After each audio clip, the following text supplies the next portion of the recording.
9 strangest mysteries in history that remain unsolved. Some things just don't make any sense. Most people like to believe that everything can be figured out or solved given time. But that's not always the case. It's one of the most bizarre, not to mention terrifying, mysteries of the modern age. 1. Caesarion. With the introduction of Ptolemy 15 Philopator Philometor Caesar, better known as Caesarion in the HBO series, Rome, it might be interesting to borrow from present-day psychology to learn more about him. Most of the scholars agree that he was in fact 17 years old at this time. For the most part, his life was well structured and out of the mainstream of the world of his day.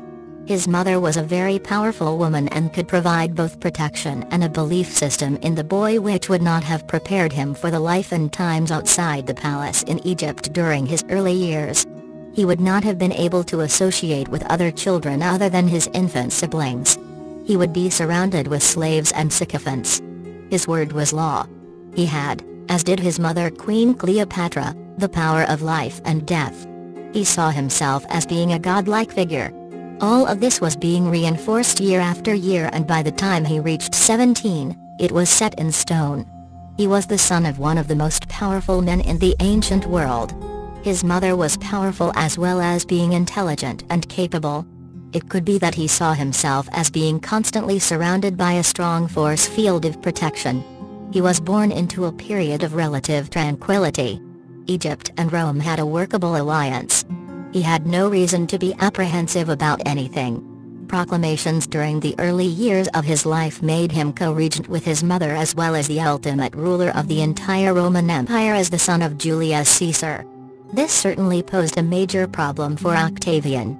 He held on to his power over the long years of his reign with the need for constant guile, intrigue and fearless determination. If there was an element in Rome believing that the true son of Julius Caesar was in the wings, it is possible that they could ultimately support him. In the eyes of Octavian, he had to kill the boy.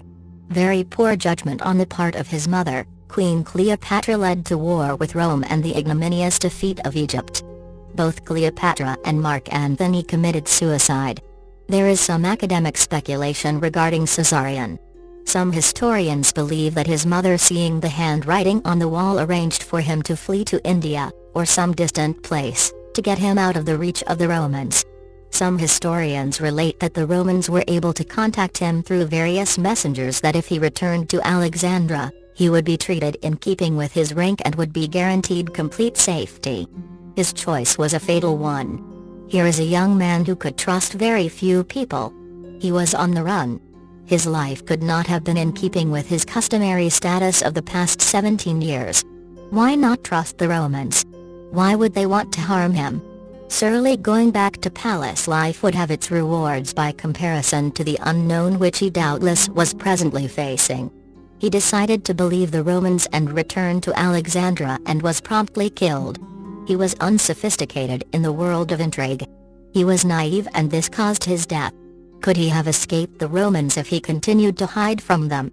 It is certainly possible if he had enough money to buy loyalty and distance. At least he would have had a sporting chance. This can be added to the many what-ifs in history. The story of the Caesarion as presented in Rome suggests that he did escape. This could have been based on the belief that his body was never found. Of course it was never found. Caesar's paranoia would have seen to that. 2.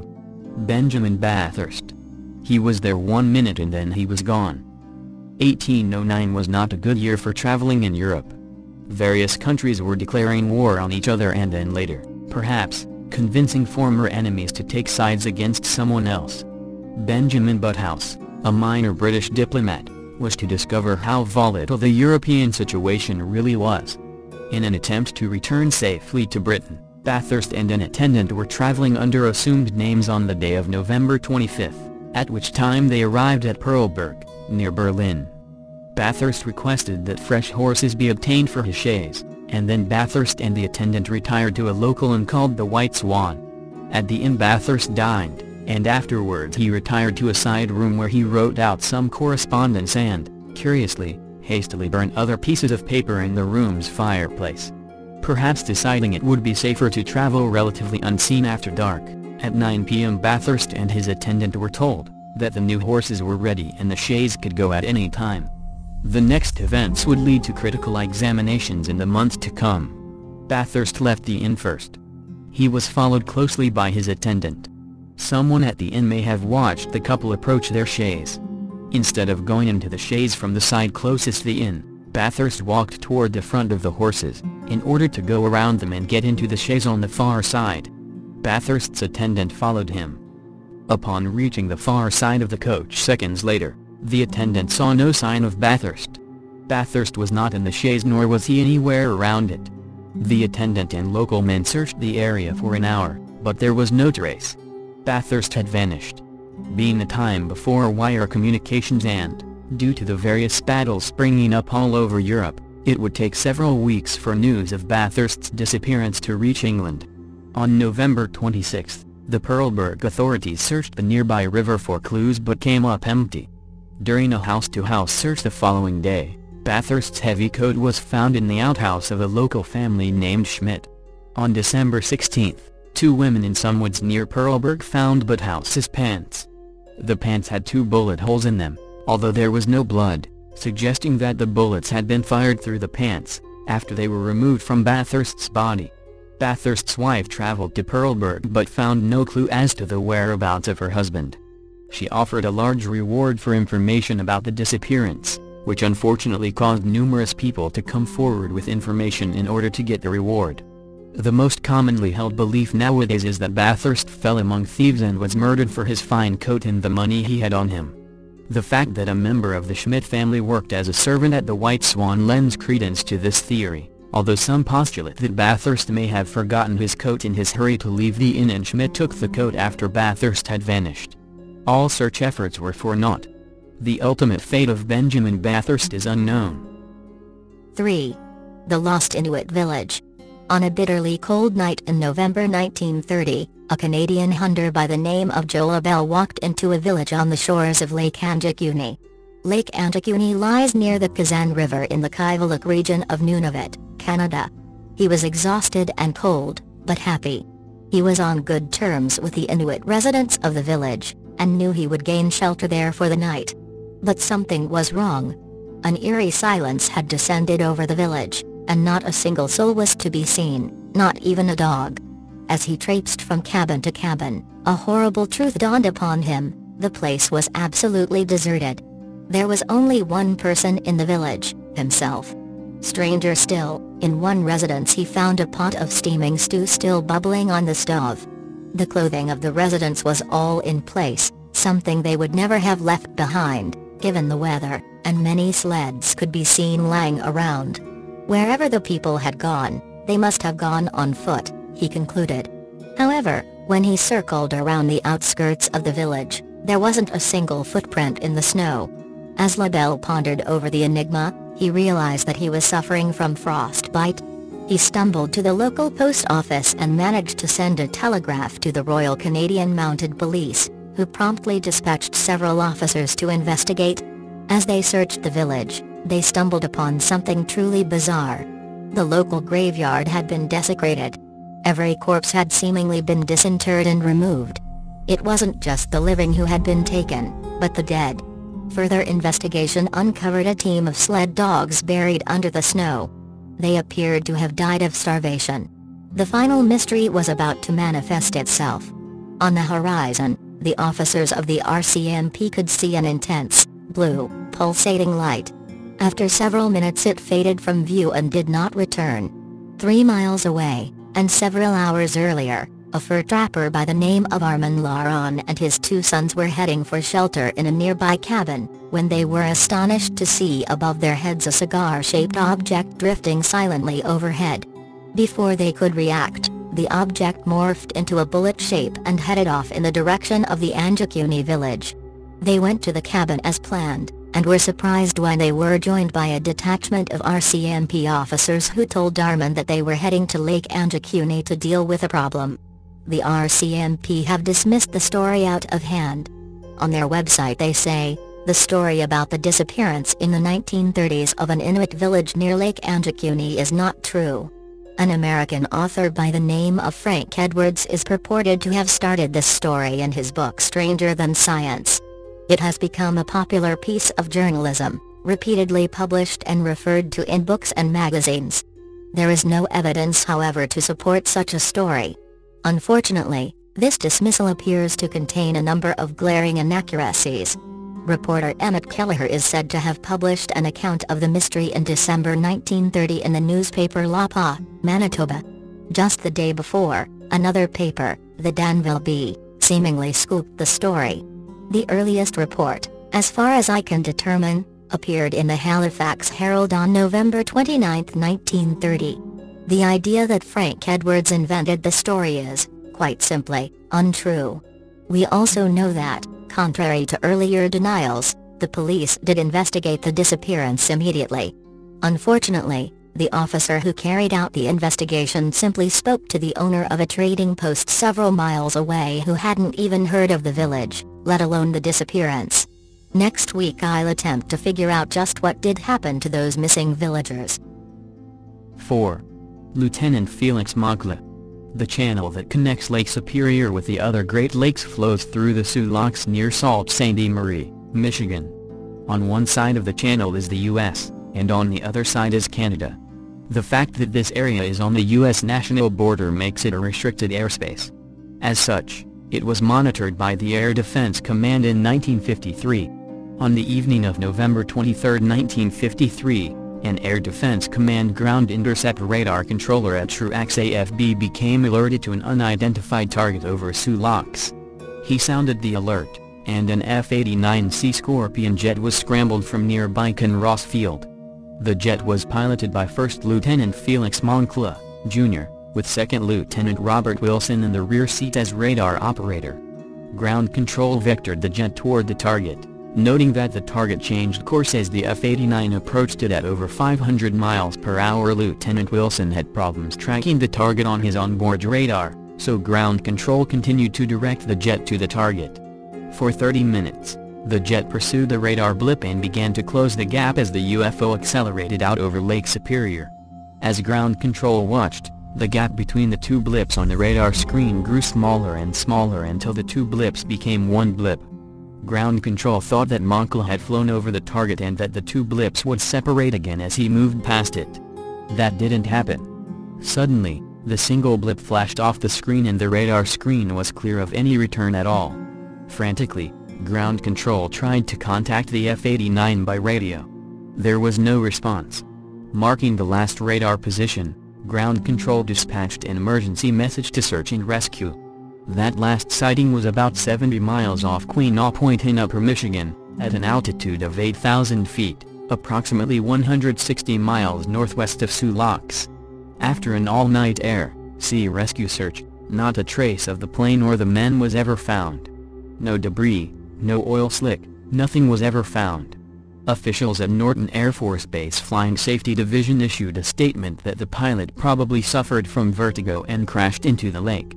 However, this was merely speculation and was based on hearsay reports that Moncla was prone to vertigo. The Air Force explained the unknown radar target at first as a Canadian DC-3, then later as a RCAF jet. Canadian officials responded that there were no Canadian aircraft in the airspace over the lake at any time during the chase.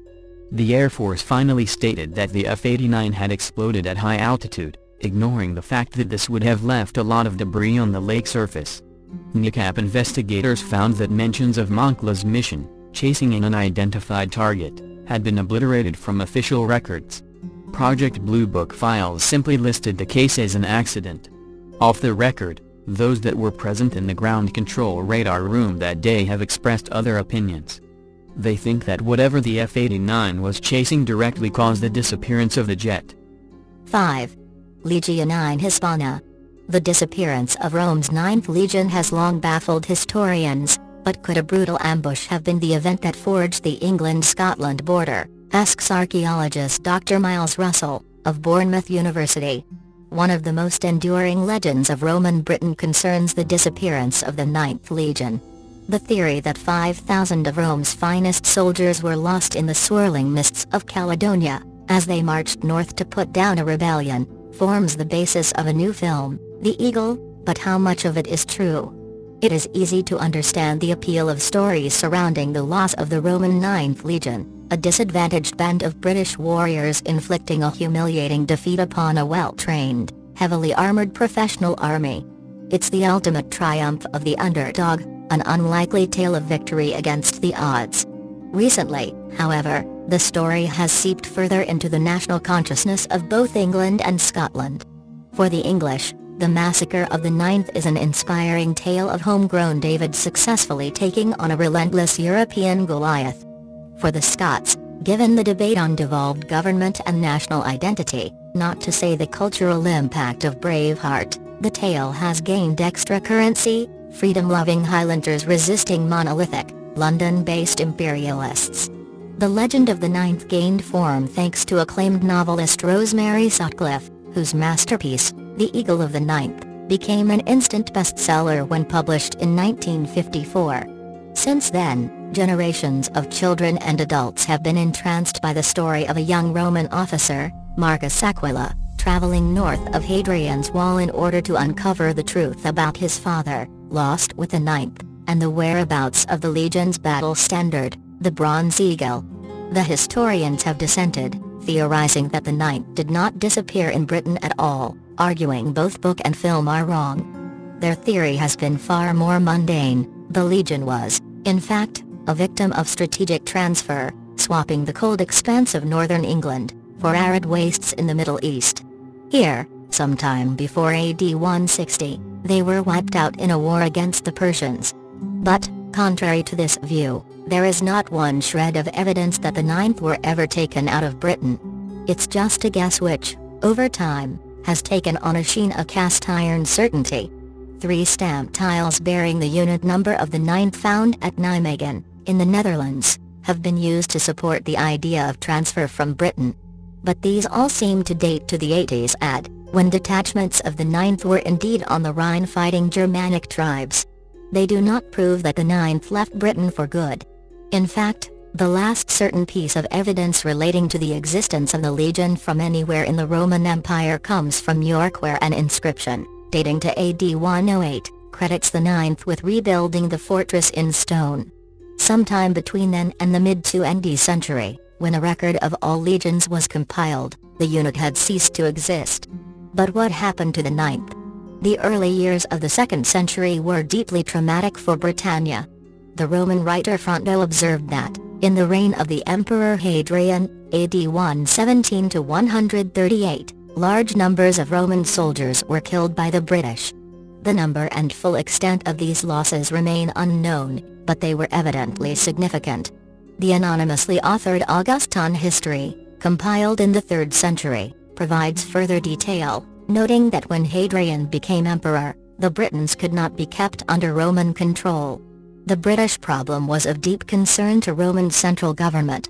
Thanks to a tombstone recovered from Ferentinum in Italy, we know that emergency reinforcements of over 3,000 men were rushed to the island on the British expedition, early in Hadrian's reign. The emperor himself visited the island in AD 122, in order to correct many faults, bringing with him a new legion, the 6th. The fact that they took up residence in the legionary fortress of York suggests that the great losses of personnel, alluded to by Fronto, had occurred within the ranks of the 9th. It would seem that Sutcliffe was right after all. It was the 9th, the most exposed and northerly of all legions in Britain, that had borne the brunt of the uprising, ending their days fighting insurgents in the turmoil of early 2nd century Britain. The loss of such an elite military unit had an unexpected twist which reverberates to the present day. When the Emperor Hadrian visited Britain at the head of a major troop surge, he realized that there was only one way to ensure stability in the island: he needed to build a wall. Hadrian's Wall was designed to keep invaders out of Roman territory, as well as ensuring that potential insurgents within the province had no hope of receiving support from their allies to the north. From this point, cultures on either side of the Great Divide developed at different rates and in very different ways. The ultimate legacy of the 9th was the creation of a permanent border, forever dividing Britain. The origins of what were to become the independent kingdoms of England and Scotland may be traced to the loss of this unluckiest of Roman legions. 6. Amelia Earhart. Amelia Earhart was an American aviator, author and women's rights activist. She was the first woman to fly solo across the Atlantic.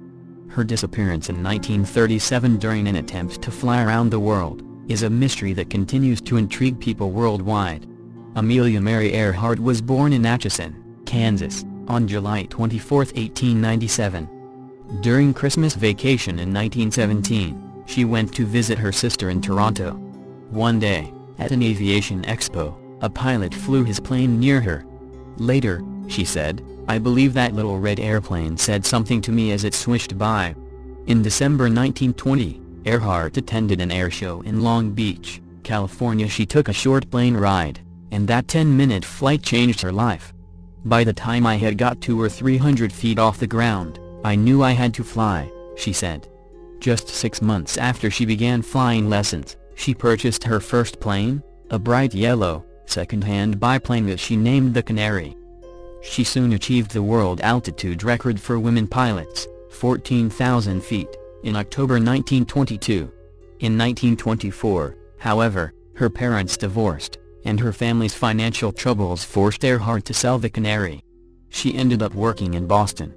Nearing her 40th birthday, Earhart said, "I have a feeling that there is just about one more good flight left in my system."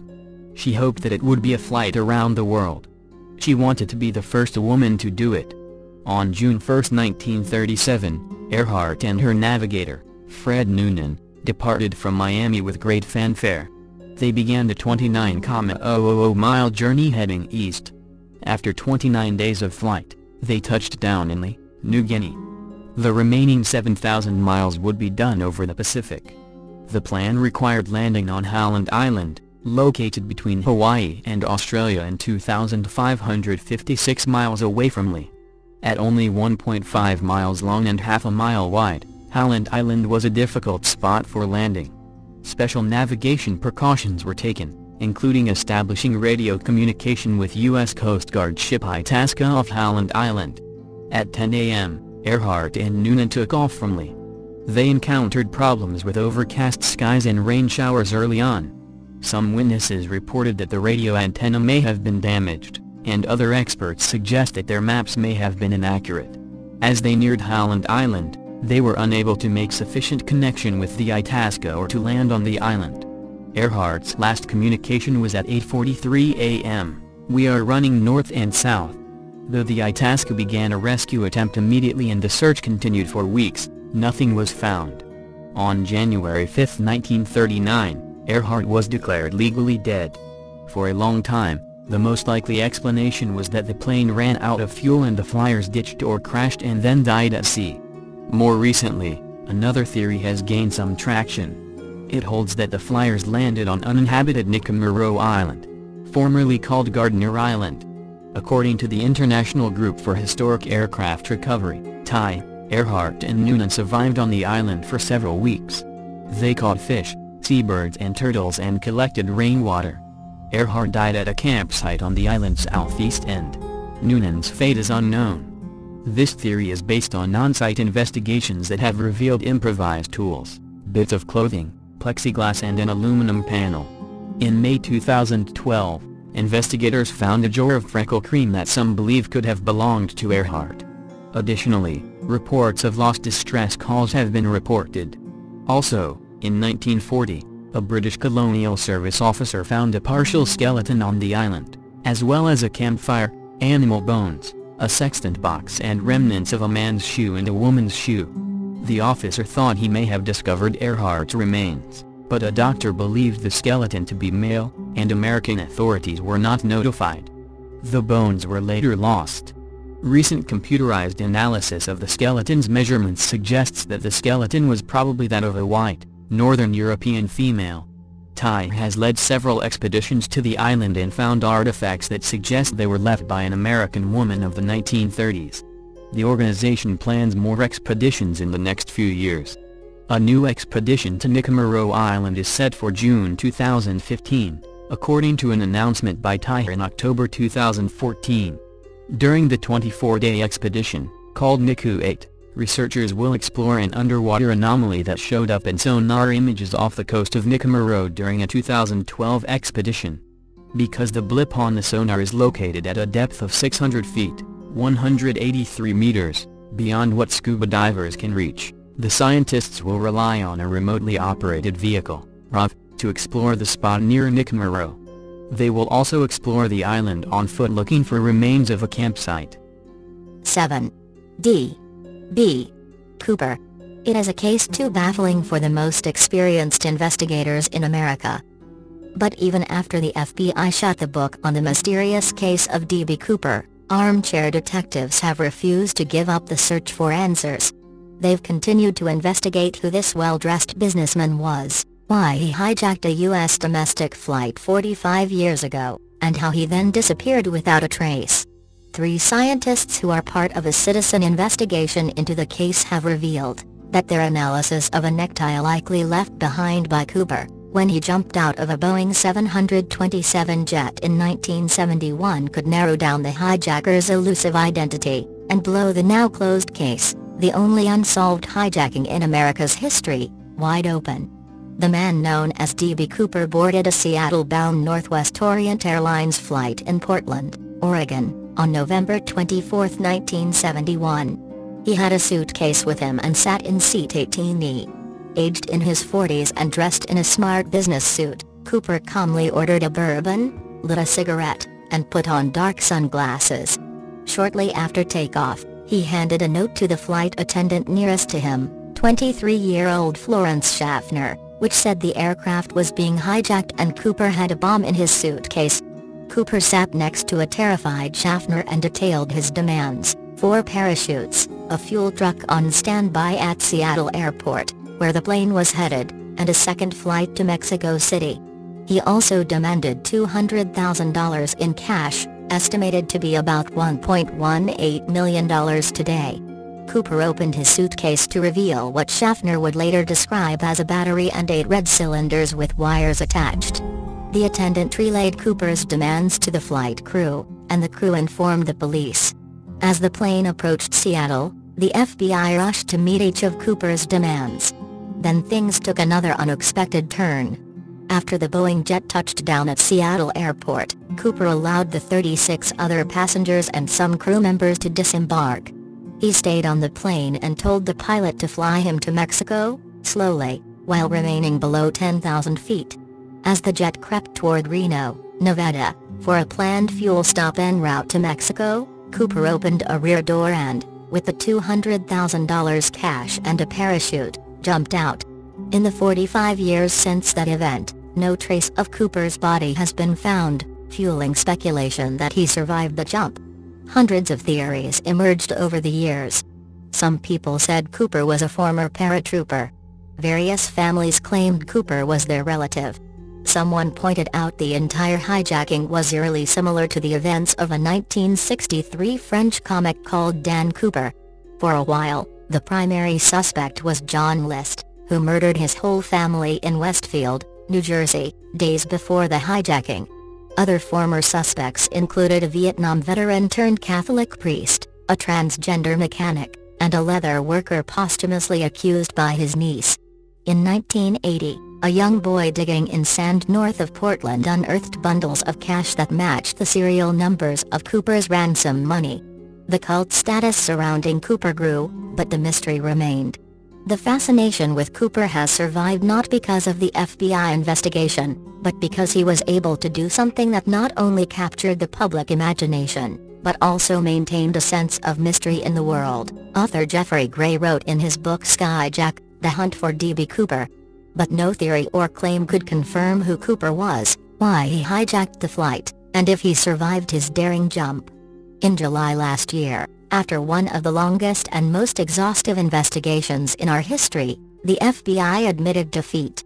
During the course of the 45-year hijacking investigation, the FBI exhaustively reviewed all credible leads, coordinated between multiple field offices to conduct searches, collected all available evidence, and interviewed all identified witnesses, the Bureau said. Although the FBI appreciated the immense number of tips provided by members of the public, None to date have resulted in a definitive identification of the hijacker. America's most experienced investigators had abandoned the case, but its armchair detectives refused to give up. 8. The ghost crew of the MV Jorah. It was built in Los Angeles, U.S., in 1931 as a luxury yacht for movie director Roland West. Naming it Jorah, meaning Little Jewel in Spanish, for his actress wife Jewel Carmine Nil, the 69 feet long wooden ship changed hands in 1936. It was said to have been acquired by the U.S. Navy in October 1941, taken to Pearl Harbor and outfitted as a patrol boat. The Jorah ran aground in 1943 and was heavily damaged, but since ships were needed by the Navy, she was fixed. It changed hands in 1948, then again in 1950 and in 1952 when Drive Catherine Luamila, a professor at University of Hawaii, bought it. She chartered the ship to her friend, Captain Thomas H. Dusty Miller, a British-born sailor living in Samoa. Miller used the ship as a trading and fishing charter boat until the mysterious incidents surrounding it 3 years later.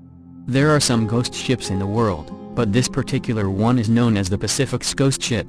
It is listed as one of the 10 ghost ships in the world by some websites, because of the mysterious circumstances in which it was found. Although there are many stories on what may have happened on board, no one knows until today what really transpired on the ship. The disappearance of 16 crew members, and 9 passengers who were on board the ship remains a mystery so far. It was about 5 a.m. on October 3, 1955 when the Jorah is said to have left Apia in Samoa for the Tokelau Islands, which is about 430 kilometers away. According to Wikipedia, the ship was scheduled to leave on the moon tide the previous day, but her departure was delayed because her port engine clutch failed. The ship eventually left Samoa on one engine with the crew and passengers, who included a government official, a doctor, a copra buyer and 2 children.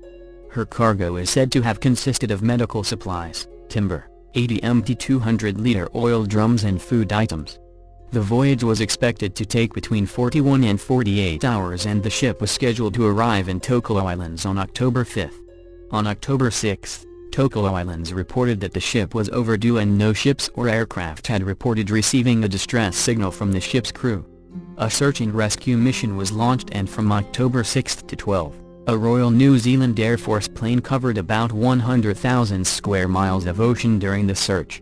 But there was no sign of the Jorah or any of her crew members or passengers in the area that was searched. On November 10, 1955, the merchant ship Tuvalu was going from Suva to Funafuti when its captain sighted the Jorah more than 1,000 kilometers west from her scheduled route, drifting north of Vanya-Levu. The ship was partially submerged and listing heavily. There was no trace of the passengers or crew, and 4 tons of cargo is also said to have been missing. According to the Wikipedia, the Jorah carried a dinghy and 3 life rafts, but all were missing and there were other damage to the ship. The electric clocks on board reportedly stopped at 10:25 and the switches for the cabin lighting and navigation lights were on, implying that whatever had occurred happened at night. The ship's logbook, sextant, mechanical chronometer and other navigational equipment, as well as the firearms its captain Dusty Miller kept on board, were missing. A doctor's bag was said to have been found on deck containing a stethoscope, a scalpel and 4 lengths of blood-stained bandages. An inquiry that was carried out was only able to establish the reasons for the vessel becoming flooded, the condition in which it was found. Numerous theories on the disappearance of the Jorah circulated then and even afterwards, but no one has been able to determine what actually happened. A few days after the ship was found, the Fiji Times quoted a source as saying that the ship had passed through a fleet of Japanese fishing boats and saw something they should not have seen. The other theory was that pirates had attacked the ship, killed its crew and passengers and stole the 4 tons of cargo. In July 1956, the ship was auctioned off by her owners to a Fiji islander, David Simpson, who refitted and overhauled her and went to sea again that year. She ran aground in the Koro Sea in January 1957 while carrying 13 passengers. She was repaired and she began a regular trade between Levuka and Suva. The ship ran aground on a reef again at Vatavu in November 1959 and floated off during high tide. It was sold to a Robin Malm in the early 1960s, and he also wrote the book, The Jorah Mystery, in 1962. Mr. Malm is said to have sold the hulk in 1966 to a Major J. Kaslinkata who ran a tourist and publicity bureau in Levuka. The hulk is said to have disappeared piece by piece, and the process of disintegration reportedly appears to have completed in the late 1970s. On June 22, 2009, this newspaper reported that Captain Lawrence McCaig had turned up at the Fiji Times office with photos of the salvage operation and the Joyata's sextant. His father, Captain Robert McCaig, had captained the Dagai No. 1, which salvaged the Joyata and towed her back to Suva. Mr. McCaig had said that there were many stories about what might have happened to the ship, but three remained constant over the years. He said these were that there was a feud with the ship's captain, that there was a dispute among the crew, and that those on board had been taken by pirates. Some people have also commented on the Joyata mystery on the website www.godlikeproductions.com, but so far no one has been able to determine what happened to the crew and passengers on board. Like the stories of other ghost ships in the world, what happened to the Joyata remains a mystery to this very day and is still talked about in some circles. According to the Wikipedia, the 16 crew members of the ill-fated ship and its 9 passengers were still declared as missing in 2012. 9. Frederick Valentich. Frederick Valentich was an Australian pilot who disappeared on October 21, 1978. His disappearance is surrounded by mystery, controversy and skepticism. The reason for this is that his disappearance seems to be connected to an unidentified flying object that Valentich himself claimed was playing games with him in the minutes before radio control lost all contact with him. He was 20 years old at the time. On October 21, 1978, at 6:19 p.m., Frederick Valentich left Melbourne, Australia to begin a 125-mile training flight to Kings Island. It was only Valentich's second solo night flight. He was flying a single-engine Cessna 182 liters. At a little after 7:06 p.m., Frederick Valentich made radio contact with air traffic controllers in Melbourne to inquire if there were any other aircraft known to be flying in the area. The answer from Melbourne was no, an answer that was confirmed again during the odd communication that followed. From Frederick Valentich's 6-minute exchange with air traffic control, we can piece together some information about what it is that he saw, claimed he saw or thought he saw in the sky over Bass Strait that night. After receiving information that he was supposed to be the only thing in the sky at his location, Valentich told controllers in Melbourne that something was flying near him. When asked if he could confirm that it was an aircraft, he said that he could not, a statement that he repeated several times during the exchange. He described the object as having at least 4 lights and 1 green light. He said it was elongated, many sources say cigar-shaped, but Valentich made no such statement, and all shiny on the outside. At one point, Frederick Valentich said that he was unable to tell what it was because of the speed at which it was traveling. However, the unidentified flying object supposedly went out of sight and then approached him from different angles several times, so he was able to ascertain the above information, but nothing more. Near the end of the exchange between Melbourne air traffic controllers and Frederick Valentich, Frederick complained that his engine was coughing. Not long after, radio communication was lost. Interestingly, some sources claim that the exchange went on after this and that Valentich said his Cessna was engulfed in a green light and he was burning. I have found no proof of this in my research. Another claim is that the end of the transmission contained a loud noise like metal scraping on metal. This claim seems more valid and may very well be truth. It is hard to know because audio of the exchange is difficult to find. The last words that air traffic controllers officially heard Frederick Valentich speak were, "It is not an aircraft." Extensive searches for the pilot were conducted. No sign of Frederick or the Cessna was ever seen again. Interestingly, there appear to have been numerous UFO and/or strange light sightings in the Kings Island and Bass Strait area on the night that Frederick Valentich disappeared. There also may have been sightings both in the weeks before and after the event. The number of reported UFO sightings in the area range anywhere between 11 and 50, depending on the source. Some sources even claim that all of the sightings were reported after Frederick Valentich's disappearance was made public. At this point, The information has become so convoluted that it would be nearly impossible to come up with a definite number of sightings and verify each of them. One interesting fact that is worth mentioning here is that Frederick Valentich had studied UFOs in the past and had a particular interest in them. Does this mean that he made it all up? Of course not. Does it mean that aliens targeted him because of his interest in UFOs? That is highly unlikely. Frederick Valentich may very well have encountered a UFO on his flight that fateful Saturday evening. However, whether said unidentified flying object had anything to do with his disappearance is impossible to ascertain. The most likely of scenarios is that he encountered engine trouble, with or without the help of a UFO, and crashed into the ocean, where the plane, and possibly his body, remains to this day. Several theories have been set forth regarding the disappearance of Frederick Valentich. All of them are rooted in some truths, though all are speculations, due to the fact that we cannot verify what happened to Valentich that night. One theory is that Frederick was playing an elaborate practical joke, yet his father later said that Valentich would have taken such a thing very seriously. Another theory is that Valentich committed suicide, but wanted to go out with a bang. There is nothing to suggest this, apart from the fact that he disappeared. Another is that he was either killed or taken by aliens. There is no way to prove or disprove that suggestion. Lastly, there is a theory that Frederick Valentich's engine troubles came from interference from the unidentified flying object, whether intentional or not. This is yet another theory that cannot be proven, but it is supported by the fact that Valentich reported engine troubles during his encounter with it. However, this is hardly evidence of the truth of the theory. The fact is that we may never know, and theories may simply get wilder and wilder given time.